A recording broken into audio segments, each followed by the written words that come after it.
we move forward with the training method experiential.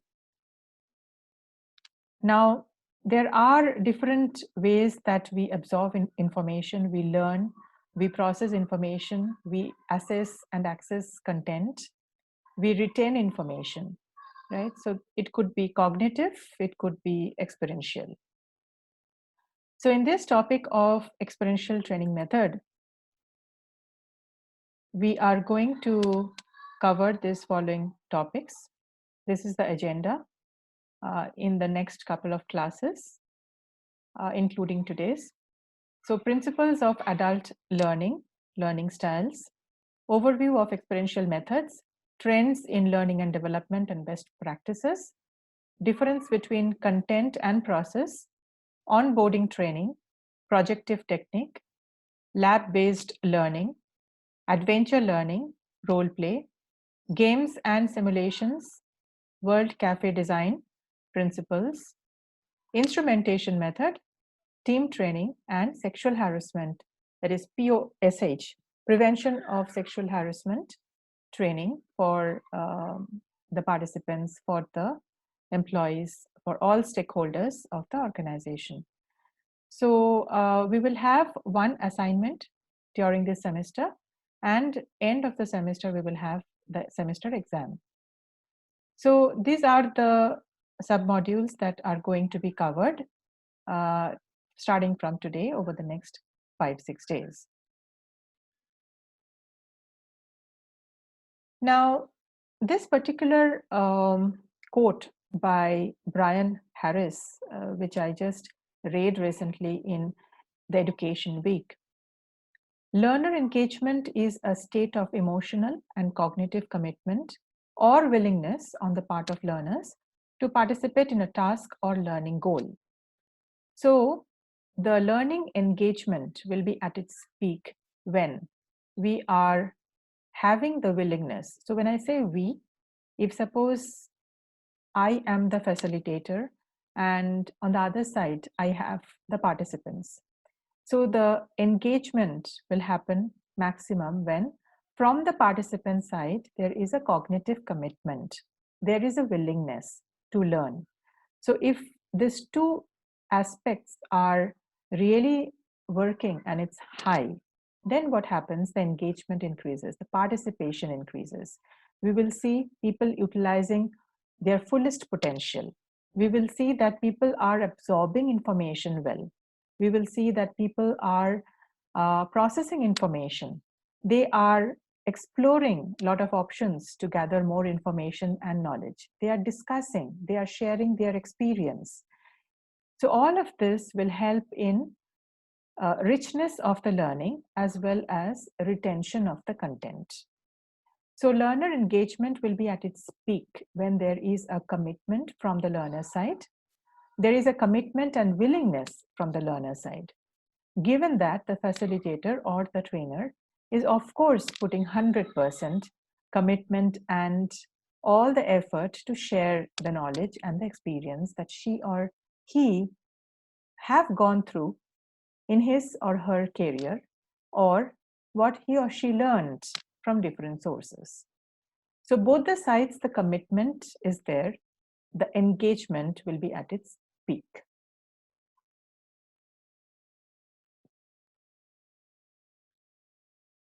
Now, as we were discussing retention of the learning, we retain approximately 10% of what we see, 30 to 40% of what we see and hear, 90% of what we see, hear, and do.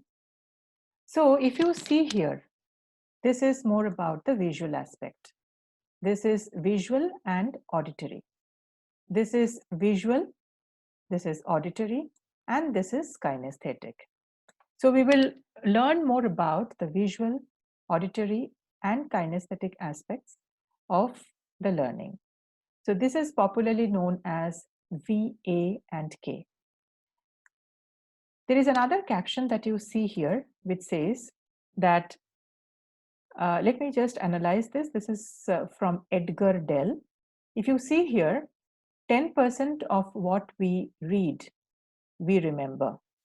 Okay, so reading is what? verbal receiving.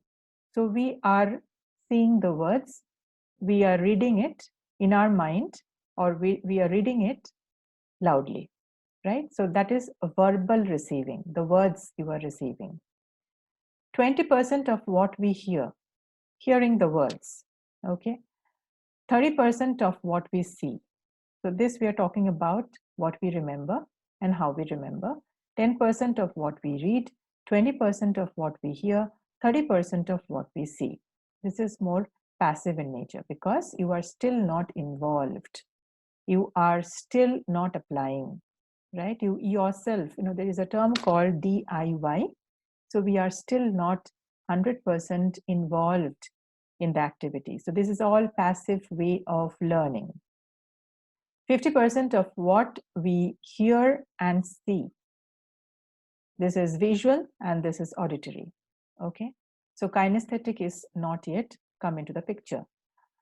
70% of what we say. Now, if you see the example here, participating in a discussion, of course, it requires seeing. Of course, it requires saying, right? So when you talk, you are saying, you are seeing as well. You are hearing also in the when we are in the discussion, right? So there is a receiving of information, there is a participation also. So this is more active mode or modality of learning. So see, say, and hear, if we are doing all of these three, then 70% we remember. Okay. This is in the process of giving a talk, participating in a discussion. That's how we will remember. Now, 90% of what we say and do. If you see the examples, doing a dramatic presentation. So you have to see, you have to say. When you speak, you hear also, right? So here also is happening and doing. You are giving the presentation, right? So all the four aspects, see, say, hear, and do. All of it are happening. So 90% you will remember what we are doing through this process of seeing, saying, hearing, and doing. Other examples, simulating the real exercise, doing the real thing. So this is all active modality or active mode of learning. So retention happens best if we see, say, hear, and do. Now moving forward with the next slide. Now, as a learner, if suppose I am a learner, of course I'm a continuous learner. I am a lifelong learner as well. So if anybody is a learner, they should be self-aware first of what is their learning style. It is very, very critical how they process information, what kind of learning style they adopt for what kind of content, right? What are the different learning domains they are learning, how they are learning, why they are learning. Okay, so understanding all of this is very, very important so that the focus is much better. Okay, so even for a facilitator, he or she should understand which learning styles his or her participants are. Now, if it is a class of 20, 15, 30 people, we can give some exercise and we can find out what is the VAK, what is the visual, auditory, and kinesthetic. Okay, or there are 9 learning styles. We can find out through all of that what are the dominant styles. Okay, generally people will adopt a mix of styles. There is no right style. It's always a mix of styles, but one style will always be dominant. Okay, so a learner, whether it's a facilitator or a participant, a learner should be well aware of his or her dominant learning style, the other different learning styles that he or she adopts, or the combination of styles that he or she adopts. The learning domains, they should have a clear idea why they want to learn and how they are learning. Okay, so understanding all of that is very important. Now here we have discussed about the visual, auditory, kinesthetic, combination, solitary, social, mathematical or logical, and verbal learning styles. So what is auditory? Auditory is when you hear sound, okay? The voice modulation or the audiobooks, the pauses, the pitch, the diction, the language used, right? The rhythm. It all gets into the mind, okay? So you will remember a person who is high on auditory will definitely remember if the medium of learning is all of this, you know. So one learning style is auditory. The next one is visual. So if we say visual, which means that the person absorbs more content through pictures. If he or she sees the pictures, the images, the diagrams, the flow charts, the spatial understanding to help them learn. Okay, now if I talk about spatial, it's more about the space aspect. Let me take an example. If suppose I have to find a place to fit in this particular mobile, I have to exactly, carve out a space which will actually help this particular device to fit in. So if suppose I want to fit this particular mobile in a sponge, which is fitted on the wall, okay? And how do I fix it? It's not just, I paste it over there. I have to cut out some portion, and how much portion I should cut out? I have to create a space. So exact portion I have to cut out so that this exactly fits in. Okay, so that is the spatial adjustment. This is the spatial orientation, and it is a lot used in military. So if suppose armed force or a regiment is moving from one landscape to another landscape, okay, and in between there is a small stream flowing, right? So there is no way that they're able to cross. There is no boat. Suppose they are not carrying any boat, so they uh, build immediately something, a bridge, a small bridge. So they should have a very good idea about what is the measurement, what fittings I should choose, and then assemble, and then make a perfect bridge so that everybody crosses, even the vehicle crosses, right? That kind of spatial orientation understanding is critical. So this is visual, okay? So visual people, they will be choosing more pictures, images, movies, animations, diagrams, flowcharts. They absorb more information through all of this. Okay, so that's an example of visual. Kinesthetic is making use of the gestures. So it's making use of the gestures, body language, touch and feel, right? So if I demonstrate time management, okay, I can use 3 jars, right? So I'm demonstrating, okay, and I am actually touching the stones, the sand, the jar, right, while I'm explaining, okay?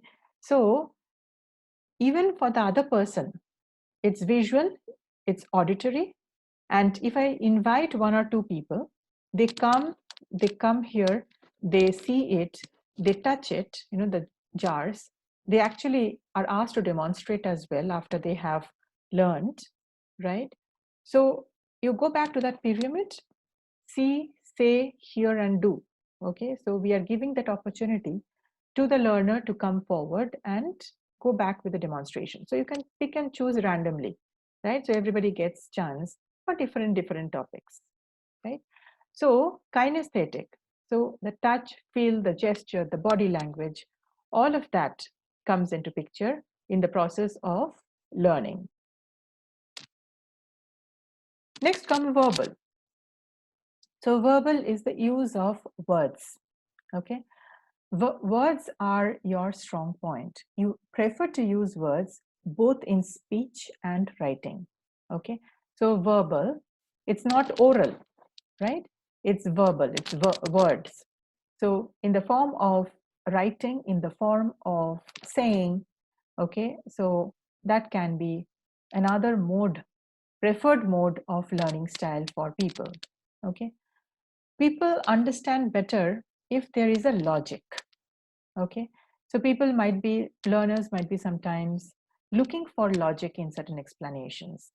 So if suppose the facilitator realizes that this person is more analytical, very logical, the understanding happens for him or her if I explain in a certain way, okay, which is more mathematical, logical.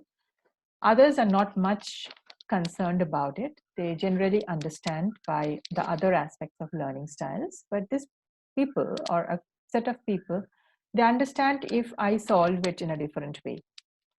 I solve, I kind of explain the concept as if I am, solving a puzzle, right? So mathematical, logical approach. So learning is easier if there is a logic, reasoning, systems, and sequence. Okay. Social means through the process of discussion. Okay. So in the process of discussion, we are doing all the aspects, right? See, say, hear, do.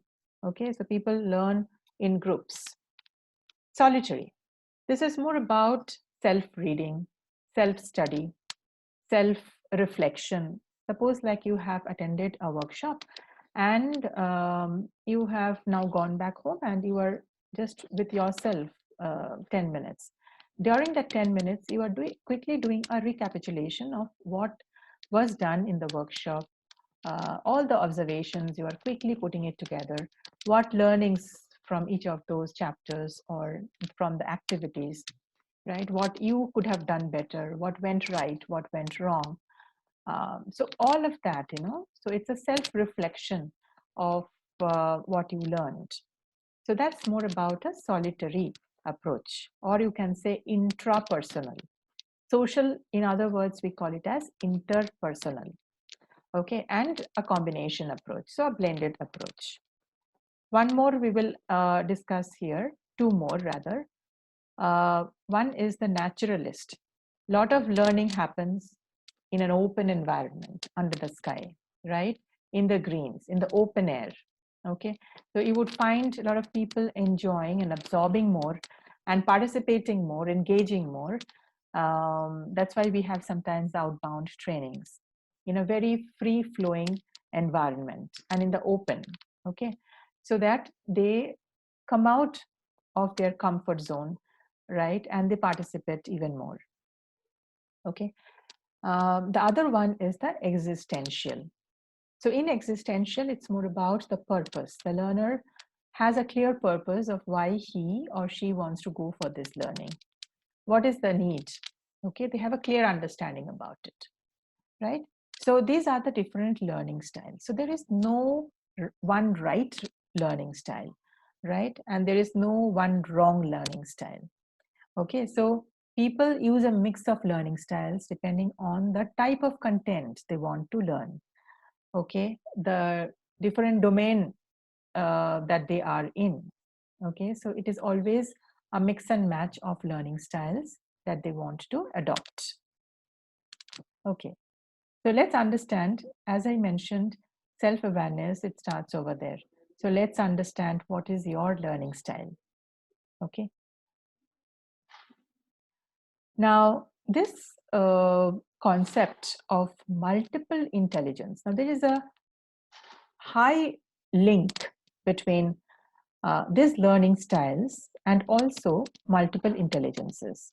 So multiple intelligences is nothing but how people are understanding information, how people are processing information. It depends on different 12 types of intelligences. And these are all what we discussed: naturalist, musical, auditory, logical, mathematical, existential.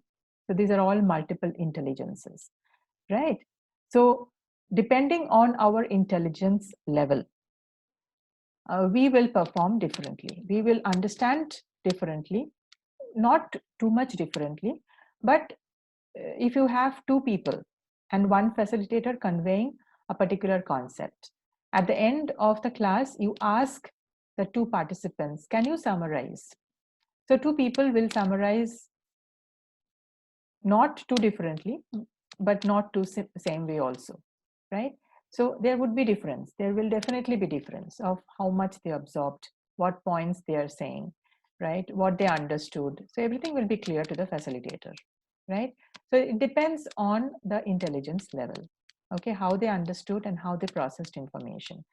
And that utilization of the intelligence can be better if the learning styles are adopted, right? The facilitator knows that these two participants learn best, okay, by this learning styles. So if she or he takes or adopts those learning styles, then the results in the next iteration will be much better, right?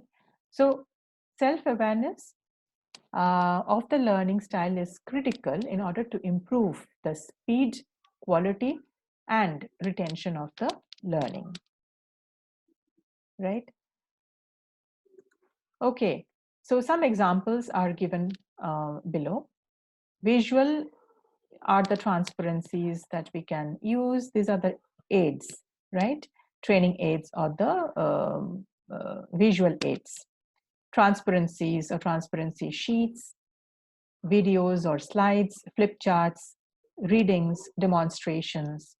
Some examples. Auditory could be lectures, group discussions, informal conversations, stories, examples, brainstorms, right? Kinesthetic could be role plays, simulations, practice demonstrations, writing, note taking activities. So I gave that example of that time management where you are doing a practice demonstration. Auditory, when we are involved in brainstorming or group discussions. Visual, we are currently using the visuals, right? There is an auditory aspect as well. Now, kinesthetic, I will bring into picture a little later when we are doing some activity. Okay, so you will get involved in some question answers, some polling. Okay, so visual, auditory, and kinesthetic. Now, in a situation where you don't know, you have hundreds and thousands of participants. Okay,